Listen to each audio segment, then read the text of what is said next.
Hey everybody, it's Sherry at the Crafty Decorator with Crafty Chef John. We are going to show you, he said don't call him that.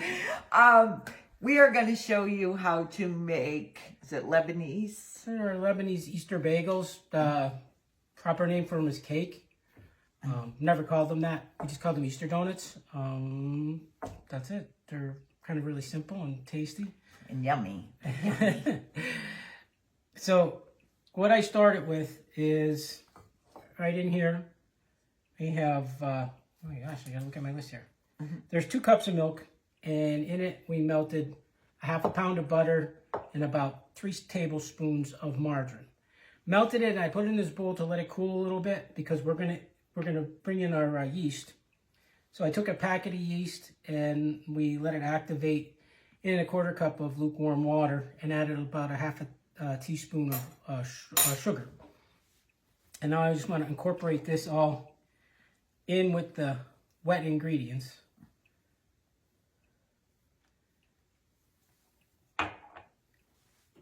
And it's foaming up a little bit more, so that yeast is activating. Here we have our dry ingredients. There's 6 cups of flour. I have, geez, I don't know how much nutmeg because I don't measure. 1.5 teaspoons of nutmeg. 1.5 teaspoons of salt. There's a cup of sugar. And then this is the secret ingredient that are in these. And it's called mahalo. So mahalo is the little seed inside of a cherry stone. So they take the cherry stone, they crack it open, take that little seed, and then they grind them all down. And this is mahalo powder. Let me show it up close. Watch this. We had to order this from Amazon, right? Yeah, we got it on Amazon. We got it on Amazon because we couldn't find it in the store here. And there's a tablespoon of that in there. It's kind of really bitter, but when it's mixed with the sugar, it's a very aromatic, and it adds a nice taste. It's a very distinctive taste in these bagels. So I'm just going to give these dry ingredients a good mix to make sure everything is incorporated.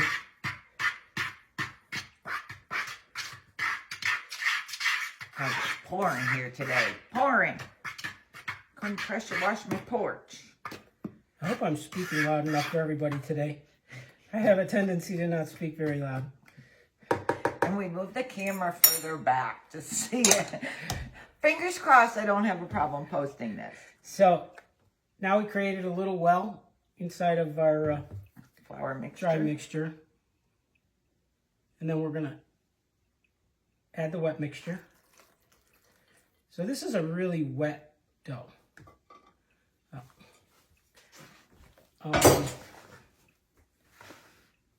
I took a couple of different recipes and we kind of experimented with them. So when we get to getting this fully incorporated, if it's a little wet, we're going to add a little more flour. And if it's a little dry, we're going to add a little more milk. But I think I got the proportions down. Our church recipe says 1 large yeast. What is that? Yeah, it says, the church recipe says a large yeast, some pinches of salt, about a cup of sugar. So it makes it a little hard to give you a recipe. So in order to narrow it down, I experimented with a couple of batches, and I think we might have it now.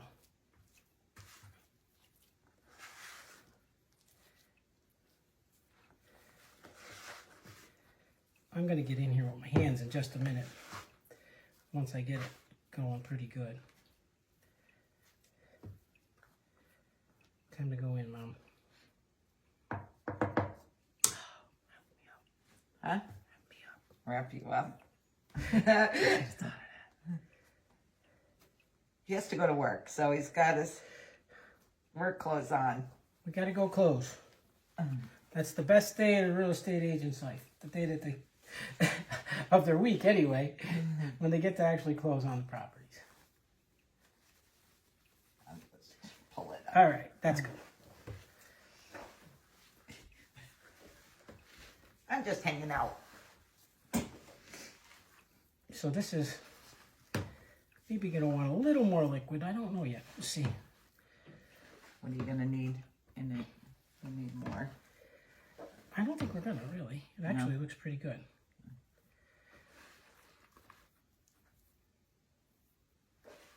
Could have put a little bit of flour on my hands, but that's okay. You're gonna want to mix this around really good.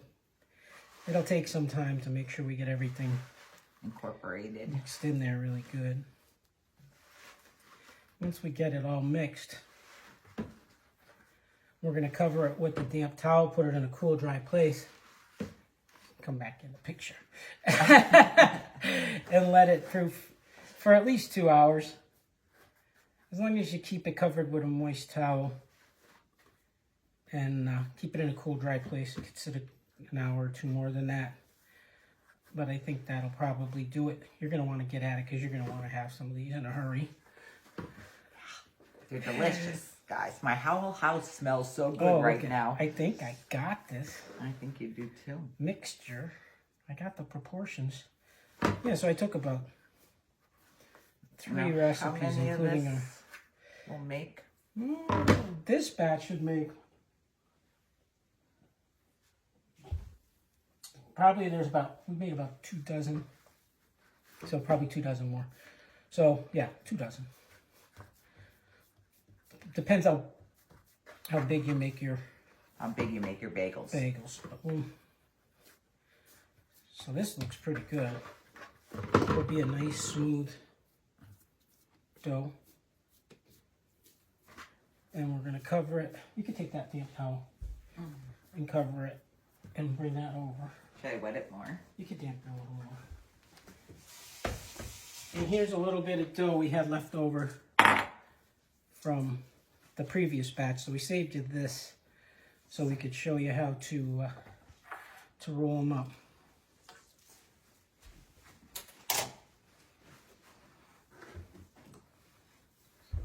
I'm just covering this with a damp towel. So I take maybe about that size. You're just going to roll them out. I roll them out on the counter, pinch them out, stretch them out, whatever it takes. You're going to get... I didn't make any. He did them all.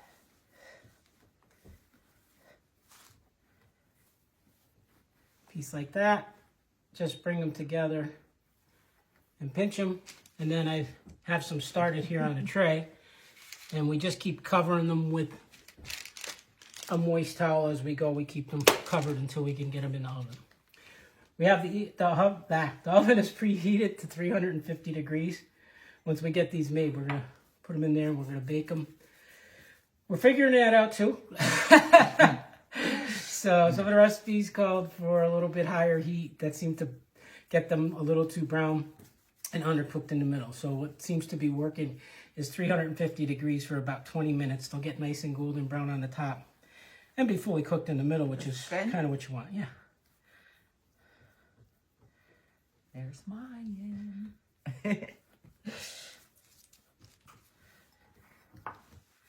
I took forever to make like the first 3. And then I just started whipping them together. Well, that was me. That took me a while to do one. You had 2 done.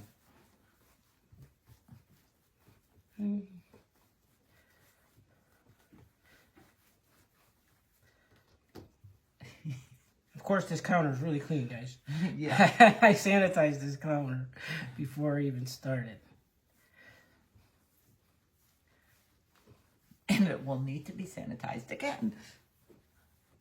I put a little bit of flour on there too, but not a lot of flour because you don't want to dry out the dough. But I just did it so. Mine are a little smaller than yours. It doesn't matter. This was one thing we used to look forward to all the time at Easter. 2 big things. Here, just make it. And the church would have these and the big Syrian bread. We call it Syrian bread. Love the Syrian bread. It's big and thick. It's almost like a cake.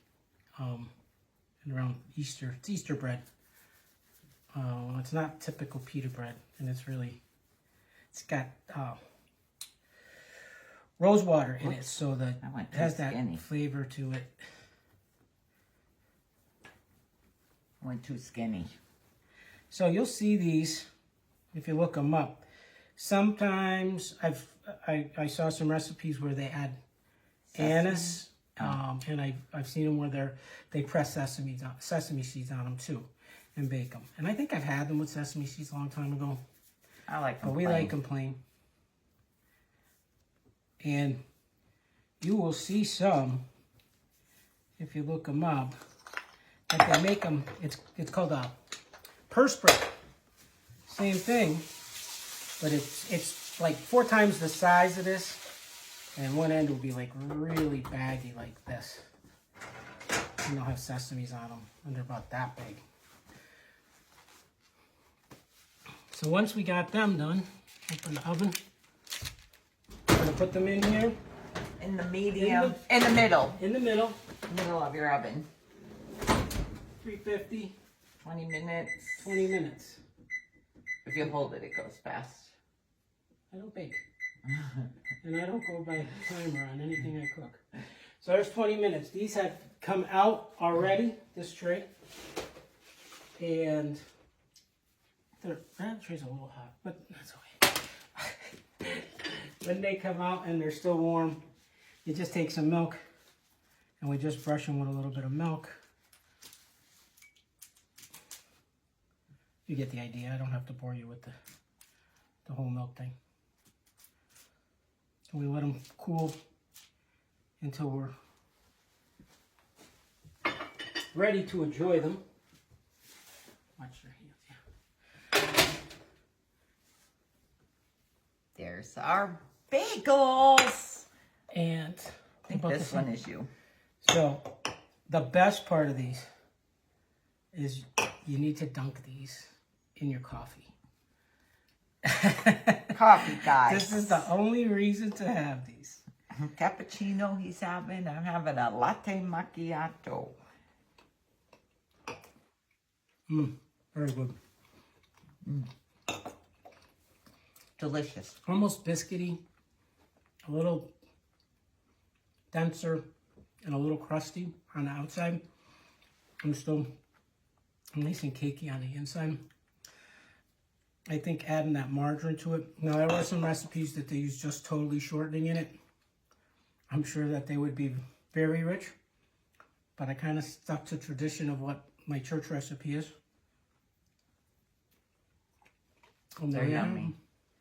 They're yummy. So if you wanted to make some Lebanese Easter bagels for Easter,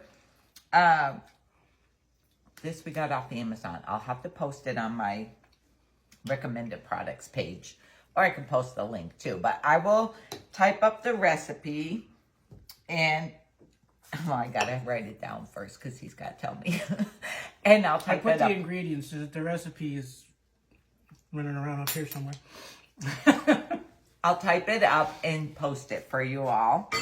And that is it. I hope you try making some of these bagels. They're delicious.